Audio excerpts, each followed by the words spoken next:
الحمد لله نحمده ونستعينه ونستغفره ونؤمن به ونتوكل عليه ونعوذ بالله من شرور أنفسنا ومن سيئات أعمالنا من يهده الله فلا مضل له ومن يضلله فلا هادي له ونشهد أن لا إله إلا الله وحده لا شريك له ونشهد أن سيدنا ومولانا محمدا عبده ورسوله أما بعد فقد قال الله تبارك وتعالى أعوذ بالله من الشيطان الرجيم بسم الله الرحمن الرحيم ولقد يسرنا القرآن للذكر فهل من مدكر صدق الله العظيم بسم الله الرحمن الرحيم كلا إن كتاب الأبرار لفي عليين وما أدراك ما عليون كتاب مرقوم يشهده المقربون إن الأبرار لفي نعيم على الأرائك ينظرون تعرف في وجوههم نضرة النعيم يسقون من رحيق مختوم ختامه مسك وفي ذلك فليتنافس المتنافسون ومزاجه من تسنيم عينا يشرب بها المقربون. سورہ مطففین چل رہی ہے. گزشتہ یہ بات آئی تھی کہ اللہ تبارک و تعالیٰ نے فرمایا کہ کم تولنے والوں کے لیے ہلاکتی ہے، یعنی کہ جو لوگ لوگوں کا حق ادا نہیں کرتے، لوگوں کا جو حق ان پر ہے وہ پورا ادا نہیں کرتے، تو ان کے لیے ہلاکتی ہے. پھر آگے بیان ہوا قیامت کا، اس لیے کہ دنیا یہ دار العمل ہے، یہ دار الجزا نہیں ہے. یہاں عمل ہوتا ہے، بدلہ یہاں نہیں دیا جائے. اصل بدلے کی جگہ وہ آخرت ہے. تو اللہ تبارک و تعالیٰ نے ذکر کیا کہ سب کا حق ادا کرو، پورا تول کے دیا کرو. اور پھر کہ قیامت کے دن یا موت آئے گی تو کیا حال ہوگا. تو اللہ تبارک و تعالیٰ نے فاجروں کا حال بیان کیا کہ انہیں سجین میں ڈال دیا جائے گا. پھر ان کی بہت ساری علامتیں ذکر کی. اب جو متقی لوگ ہوتے ہیں، جو نیک لوگ ہوتے ہیں، جو سب کا حق ادا کرتے ہیں، اللہ کا حق ادا کرتے ہیں، حضور صلی اللہ علیہ وسلم کا حق ادا کرتے ہیں، اپنے رشتہ داروں کا حق ادا کرتے ہیں، سب حق ادا کرتے ہیں، ان کا کیا حال ہوگا. تو اب یہاں سے اس کا تذکرہ کیا. کلا، ہرگز نہیں، یعنی ایسا نہیں ہے کہ تم یہاں جو بھی کر لو اور ختم ہو جاؤ گے، دوبارہ زندہ نہیں کیے جاؤ گے، اور مر گئے تو ختم ہو گئے. ہرگز ایسا نہیں ہے. صرف مرنے پر بات ختم ہونے والی نہیں ہے. ان کتاب الابرار لفی علیین، یقیناً نیک لوگوں کا نام اعمال تو علیین میں ہے. نیک لوگوں کا نام اعمال علیین. نیک کون ہے؟ وہی جو اللہ کے حکموں کو پورا کرتے ہیں، جو منع کی ہوئی چیزوں سے بچتے ہیں، کہ وہ نیک لوگ ہیں. وما ادراک ما علیون، آپ کو کیا معلوم کہ علیون کیا چیز ہے؟ کتاب مرقوم، یہ لکھی ہوئی کتاب ہے. یشہدہ المقربون، کہ جس کو مقربین دیکھتے ہیں. مقربین دیکھتے ہیں. یہ کیا ہے علیین؟ گزشتہ یہ بات آئی تھی حدیث کے حوالے سے کہ ایک تو سجین ہے جو ساتوں زمین کے نیچے ہے، یعنی ساتویں زمین میں، اور ایک یہ علیین مقام کا نام ہے جو ساتوں آسمان پر ہے، جس کے اوپر عرش ہے. تو ایک سب سے نیچے والی جگہ اور ایک سب سے اوپر والی جگہ جس سے اوپر عرش ہے. تو جب آدمی مرتا ہے تو مرنے کے بعد اس کا نامہ اعمال، اگر یہ فاجر فاسق ہے، اللہ کے حکموں کو توڑتا ہے، تو اس کا نامہ اعمال اور اس کی روح کو سجین میں ڈال دیا جاتا ہے، زمین کی تہ میں، ساتویں زمین میں ڈال دیا جاتا ہے۔ اور اگر یہ نیک ہے تو اس کا نام اعمال اور اس کی روح کو اوپر لے جایا جاتا ہے، حتیٰ کہ علیین 7ویں آسمان کے اوپر اس کو رکھا جاتا ہے، جہاں قریب میں جنت ہے، اور جہاں سجین بالکل نیچے جہنم اللہ نے بنائی ہوئی۔ تو جو جہنمی ہے ان کی روح، ان کا اعمال نیچے جاتا ہے، اور جو جنتی ہے ان کی روح، ان کا نام اعمال کو اوپر لے جایا جاتا ہے۔ غالباً حضرت برا رضی اللہ تعالیٰ عنہ بیان کرتے ہیں کہ جب ملک الموت آتے ہیں ایسے آدمی کے پاس جو نیک ہوتا ہے، جس نے دنیا میں لوگوں کے حقوق کو ادا کیا ہے، جب اس کے پاس ملک الموت آتے ہیں تو اس کے پاس آ کر بیٹھتے ہیں اور اسے کہتے ہیں کہ اے روح، نکل اللہ کی مغفرت کی طرف، نکل اللہ کی خوشی کی طرف۔ اور ملک الموت کے ساتھ بہت سارے فرشتے بھی آئے ہوئے ہوتے ہیں جو وہی قریب کے اندر ہوتے ہیں، جنت کا کفن لے کر آئے ہوئے ہوتے ہیں جس میں بہت زیادہ خوشبو ہوتی ہے۔ جب ملک الموت اس نیک آدمی سے یہ کہتے ہیں کہ چل نکل اللہ کی مغفرت کی طرف اور اللہ کی خوشی کی طرف، تو اس کے جسم میں سے روح اس طریقے سے نکل جاتی ہے جیسا کہ مشکیزے میں سے پانی کا بند، پانی کا قطرہ نکل جاتا ہے۔ جیسے یہ بوتل ہے، بوتل کے اندر پانی کا قطرہ آپ تھوڑی سی ٹیڑھی کریں گے وہ فوراً باہر آ جاتا ہے اور آسانی سے آ جاتا ہے، اس میں کوئی مشقت نہیں ہوتی۔ کہ اس طریقے سے اس نیک بندے کی روح فوراً باہر آ جاتی ہے۔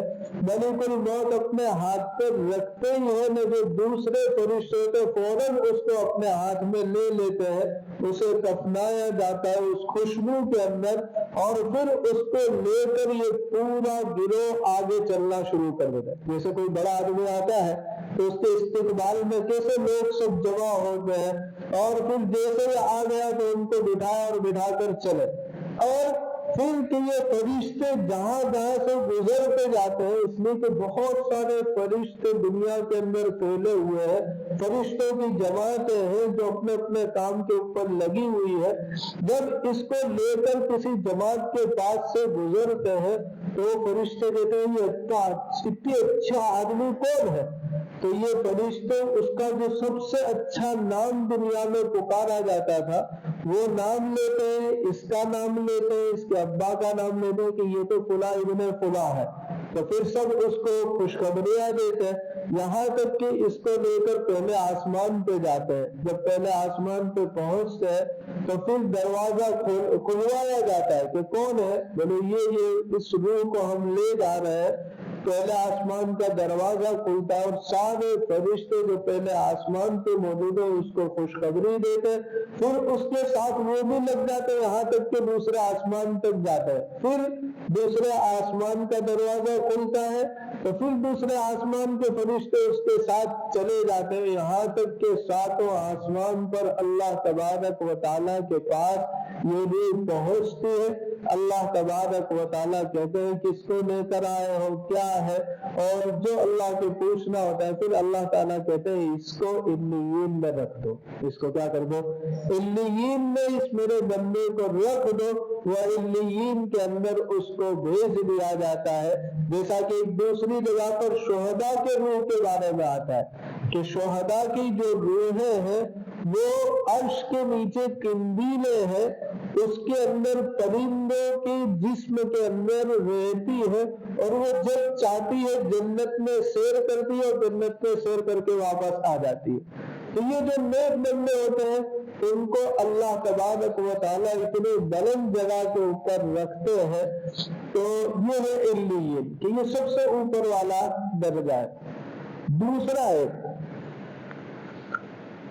پھر حدیث میں آتا ہے کہ اگر کسی برے آدمی کے انتقال کا وقت قریب آتا ہے تو ملک الموت بھی آتے ہیں اور ساتھ میں بہت سے فرشتے جو سیاہ رنگ کے بالکل کالے اور عذاب دینے کے لیے ساتھ میں آتے ہیں، جو ٹاٹ لے کر آتے ہیں، اپنے یہاں جس کو ٹاٹ کہتے ہیں، اور اتنا بدبودار کہ کوئی جانور مر جاتا ہے ایک مدت کے بعد اس کے اندر سے کیسی سخت بدبو آتی ہے، اتنے سخت بدبودار ٹاٹ لے کر آتے ہیں۔ ملک الموت اس کو کہتے ہیں کہ اے بدبخت روح، تو اللہ کی ناراضگی کی طرف نکل۔ تو اب یہ روح ادھر ادھر جسم میں بھاگنے لگتی ہے، نکلنے کے لیے تیار نہیں ہوتی، پھر اس کو نکالا جاتا ہے جیسا کہ ایک سلاخ ہو جس پہ ہم سیخ وغیرہ بناتے ہیں، اگر اس کو روئی کے ذریعے بھیگی ہوئی روئی سے صاف کرنے جاؤ تو وہ سلاخ کے اوپر روئی ہر جگہ پہ چپک جائے گی، اس کو بار بار ہٹانا پڑے گا، نکالنا پڑے گا، کھینچنا پڑے گا، تب جا کے وہ صاف ہوگی۔ کہتے اس طریقے سے اس کی روح ادھر ادھر بھاگتی ہے اور ملک الموت اس کو نکالتے رہتے ہیں، اٹکاتے رہتے ہیں، عذاب دیتے رہتے ہیں، اور پھر اس کو جب نکال کر اپنے ہاتھ میں لیتے ہیں تو یہ جو دور بیٹھے ہوئے فرشتے ہوتے ہیں جو بالکل کالے ہوتے ہیں، اس ٹاٹ وہ آتے ہیں، ان کے ہاتھ میں سے لیتے ہیں اور ٹاٹ میں بند کر دیتے ہیں، پھر اس کو اوپر لے جاتے ہیں۔ سارے فرشتے اس پر لعنت بھیجتے رہتے ہیں یہاں تک کہ پہلے آسمان پر پہنچ جاتے ہیں۔ جب پہلے آسمان پر پہنچتے ہیں تو کہتے ہیں دروازہ کھولو۔ کہتے ہیں کون ہے؟ بولے یہ آدمی کو لے کے آئے۔ بولے اس کے لیے دروازہ نہیں کھلے گا، اس کے لیے دروازہ، خود قرآن کریم کہتا ہے کہ ایسے لوگوں کے لیے آسمان کے دروازے نہیں کھولے جاتے، پھر اس کو وہیں سے پھینک دیا جاتا ہے یہاں تک کہ یہ روح اور اس کا نام اعمال سجین کے اندر ساتوں زمین کے نیچے چلے جاتے، ساتوں زمین کے نیچے چلے جاتے۔ تو یہ ہے تو اللہ تبارک و تعالیٰ نے اسی کا ذکر کیا کہ نیک لوگوں کے نام اعمال تو علیین میں رکھے جاتے، نیک لوگوں کے نام اعمال۔ یہ کیوں قرآن کریم تذکرہ کرتا ہے کہ ایک حکم دیتا ہے، حکم دینے کے بعد کہتا ہے کہ دیکھو یہ کرو، اگر نہیں کرو گے تو یہ حال ہوگا، اور اگر کرو گے تو یہ حال ہوگا۔ اب تمہیں اختیار ہے، اب تمہیں اختیار ہے، تم کرنا چاہو تو کرو، نہ کرنا چاہو تو نہ کرو۔ موت سے بچ نہیں سکتے، موت ایسی چیز ہے کہ اس میں کسی نے اختلاف نہیں کیا، سب نے کہا کہ اللہ نہیں ہے، تو ایسا کہنے والے بھی لوگ موجود ہیں، لیکن موت میں کوئی اختلاف، ہر ایک کو مرنا ہے۔ اللہ کہتے ہیں کہ یہ حال ہوگا، یا تو سجین میں جاؤ گے یا تو علیین میں جاؤ گے، فیصلہ اللہ نے تمہارے ہاتھ میں رکھا ہے، تمہیں جو کرنا ہو وہ کرو۔ تو اللہ نے اسی کا تذکرہ کیا، کلا ان کتاب الابرار لفی علیین، یقیناً نیک لوگوں کا نام اعمال تو علیین میں ہے، اور آپ کیا جانے کہ علیین کیا ہے؟ یہ تو لکھی ہوئی کتاب ہے، یشہدہ المقربون، کہ جس کو نیک لوگ دیکھتے ہیں۔ نام اعمال جو ہے مقربین فرشتے ہیں، خاص فرشتے، اعلیٰ درجے کے فرشتے، ان کو مقربین کہا جاتا ہے۔ اسی طریقے سے جو نیک لوگ ہیں، اور نیک لوگوں میں سب سے جو اعلیٰ ہیں، جو اللہ کے اولیاء ہیں، اللہ کے محبوب ہیں، انہیں بھی مقربین کہا جاتا ہے۔ کہتے ہیں اس کا نام اعمال جب اوپر جاتا ہے تو وہ جو بڑے بڑے فرشتے ہیں وہ لوگ دیکھتے ہیں، جو نیک لوگ ہیں بڑے بڑے وہ دیکھتے ہیں۔ جیسے کسی کا سرٹی آئے اور عام آدمی دیکھے تو اس کو اتنا وہ خوشی تو ہوتی ہے، عام آدمی دیکھتا ہے تب بھی کہاں سب دیکھ رہے ہیں، لیکن بڑے بڑے آدمی اس کو بلا کے کہیں کہ لاؤ بتاؤ تمہارا کیا آیا ہے، تمہارا ایگزام کا رزلٹ کیا ہے، لاؤ بتاؤ، اتنا اچھا، وہ کتنا خوش ہوتا ہے۔ کہ اسی طریقے سے اس کے جو نام اعمال ہوں گے، ایسے مقرب فرشتے اور نیک لوگ اس کو دیکھیں گے، جس سے اس کو اور زیادہ خوشی ہوگی۔ پھر ان الابرار لفی نعیم علی الارائک ینظرون، یقیناً نیک لوگ تو نعمتوں کے اندر ہوں گے کہ جب جنت میں پھر قیامت قائم ہو۔ اچھا، یہاں ایک چیز بعض حدیثوں میں یہ ملتا ہے کہ روح جو ہے، روح کو قبر میں ڈال دیا جاتا ہے، روح کو کیا کر دیا جاتا ہے؟ قبر میں ڈال دیا جاتا ہے۔ بعض حدیثوں میں یہ ملتا ہے کہ وہ علیین میں ہے۔ تو اس کی تطبیق مفسرین نے یہ دی ہے کہ چاہے وہ علیین میں ہو، چاہے وہ سجین میں ہو، روح جہاں بھی ہو، اس کا تعلق اس کی قبر سے رہتا ہے، اس کا تعلق اس کی قبر کے ساتھ رہتا ہے۔ کیسے رہتا ہے؟ تو اس کی آسان سی مثال، اصل تو یہ ہے کہ وہ دنیا ہی الگ ہے، مرنے کے بعد کی دنیا ہی ایک الگ دنیا ہے۔ جیسا کہ ماں کے پیٹ میں جب تک ہوتا ہے وہ ایک دنیا الگ ہوتی ہے، حالانکہ وہ بچہ ہے، ایک انسان ہو گیا، لیکن وہ ایک دنیا الگ ہے۔ جب ماں کے پیٹ سے باہر آتا ہے تو ایک نئی دنیا بن جاتی ہے۔ تم اس کو اس کے اعتبار سے نہیں سمجھ سکتے، نہ اس کو اس کے اعتبار سے نہیں سمجھ سکتے، کہ ایسے ہی مرنے کے بعد کی جو ایک دنیا ہے وہ دنیا الگ ہے، اللہ نے اس کی ترتیب سب الگ قائم کی ہوئی ہے، اس کو ہم یہاں نہیں سمجھ سکتے، لیکن اس کو کچھ سمجھانے کے لیے بہت سی مثالیں دیتے ہیں۔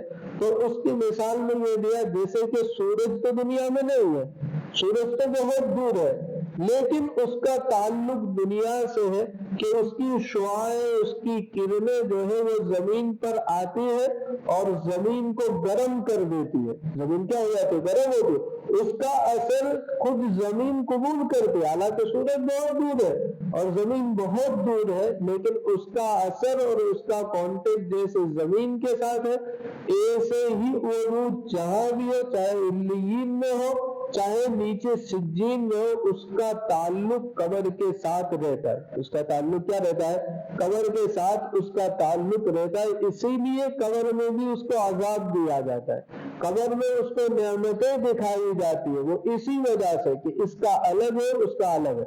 تو ایک یہ بھی چیز تھی۔ پھر ایک قیامت قائم ہوگی اور قیامت کے بعد اس کو اللہ تبارک و تعالی حقیقی معنی میں جنت میں داخل کریں گے۔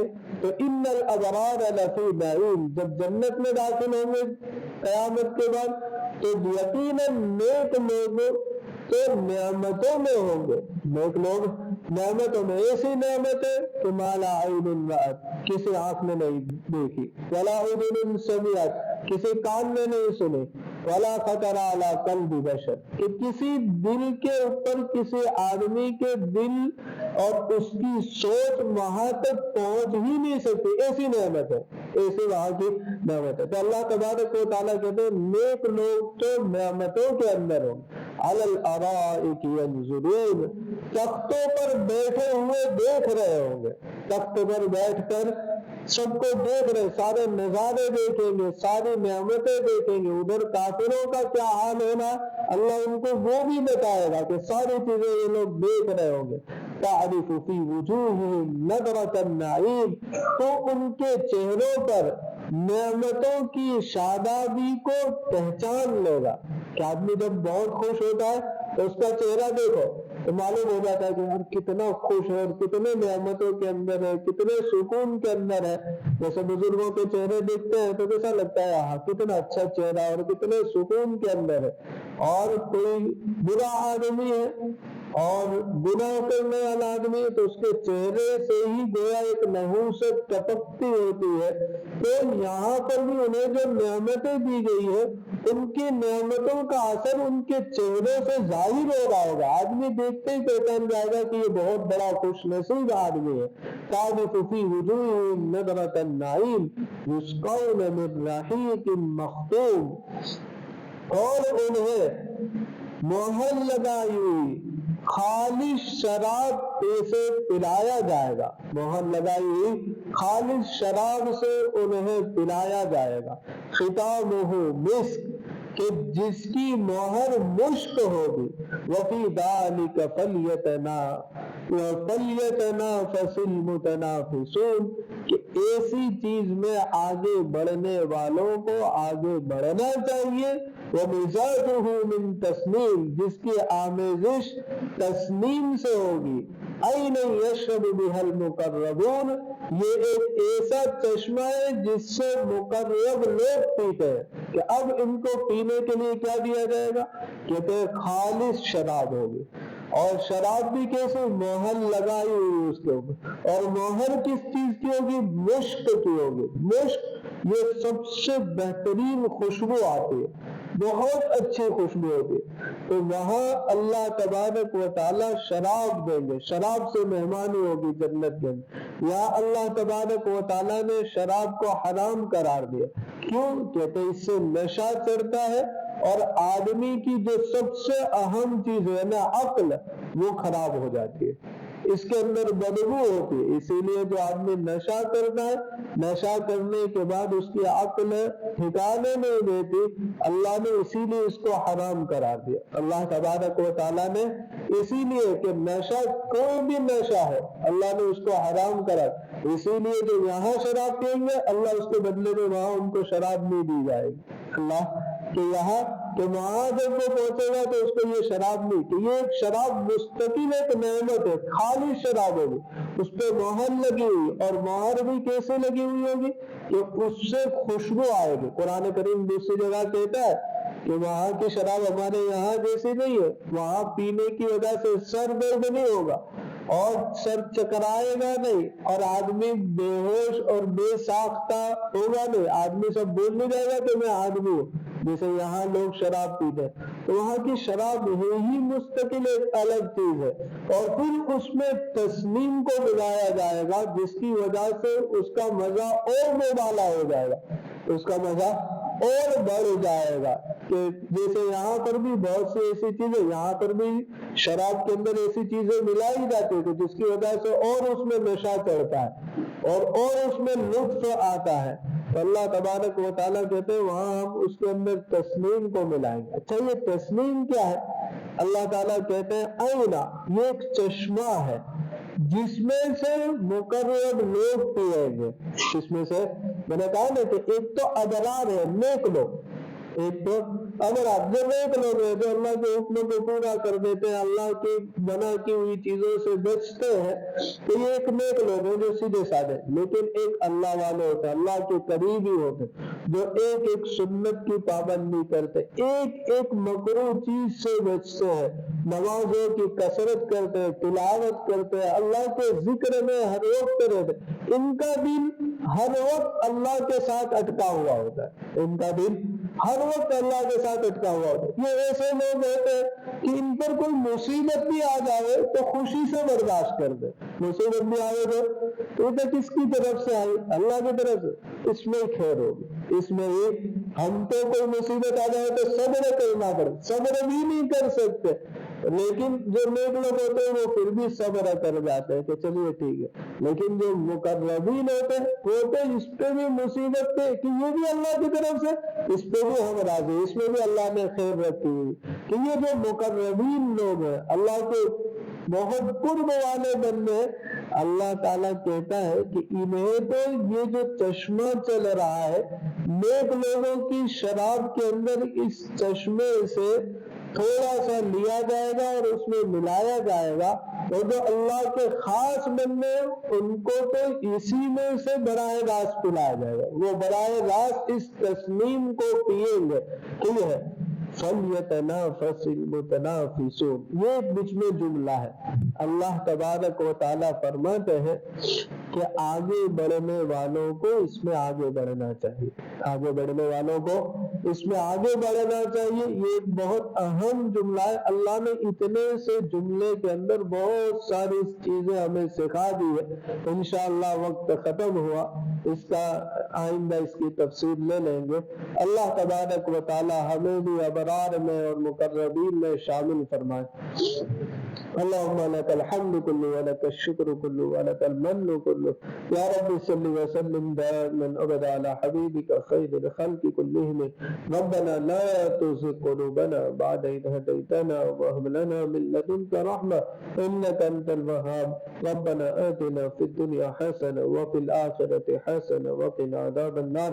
یا اللہ ہم تمام کے تمام گناہوں کو معاف فرما، یا اللہ پوری امت کے گناہوں کو معاف فرما، یا اللہ امت کے حال حال پر رحم فرما یا اللہ امت جہاں کہیں پریشان حال ہے ان کی پریشانیوں کو ختم فرما یا اللہ خصوصاً فلسطینی مسلمانوں کے پریشانیوں کو ختم فرما یا اللہ ان کی ضرورتوں کو غیب سے پورا فرما یا اللہ انہیں ثابت قدم فرما یا اللہ انہیں فتح مبین عطا فرما یا اللہ فلسطین کو آزاد فرما یا اللہ فلسطین کو آزاد فرما یا اللہ اس ملک میں بھی امن و امان کو قائم فرما مسلمانوں کے جان کی مال کی عزت و آبرو کی ایمان و اعمال کی یا اللہ مساجد کی مکاتب کی ہر چیز کی پوری پوری حفاظت فرما یا اللہ ہمارے اوقاف کی پوری پوری حفاظت فرما یا اللہ جو بل لانے جا رہے یا اللہ اسے قانون بننے سے پوری پوری حفاظت فرما یا اللہ ہمارے اوقاف کی پوری پوری حفاظت فرما یا اللہ جو مانگا وہ بھی عطا فرما جو مانگنے سے رہ گیا وہ بھی عطا فرما یا اللہ آپ ہی کہنے اور سننے کی توفیق عطا فرماتے ہیں یا اللہ آپ ہی اس پر عمل کی بھی توفیق عطا فرما دیجئے یا اللہ موت تک ہمیں ایمان اور اعمال پر ثابت قدم رکھیے یا اللہ موت تک ہمیں کسی کا کسی اعتبار سے محتاج اور دست نگر نہ بنائیے اللہم انا نسألک من خیر ما سألک من نبیک محمد صلی اللہ علیہ وسلم ونعوذ بک من شر ما استعاذ منہ نبیک محمد صلی اللہ علیہ وسلم وانت المستعان وعلیک البلاغ ولا حول ولا قوة الا باللہ العلی العظیم برحمتک یا ارحم الراحمین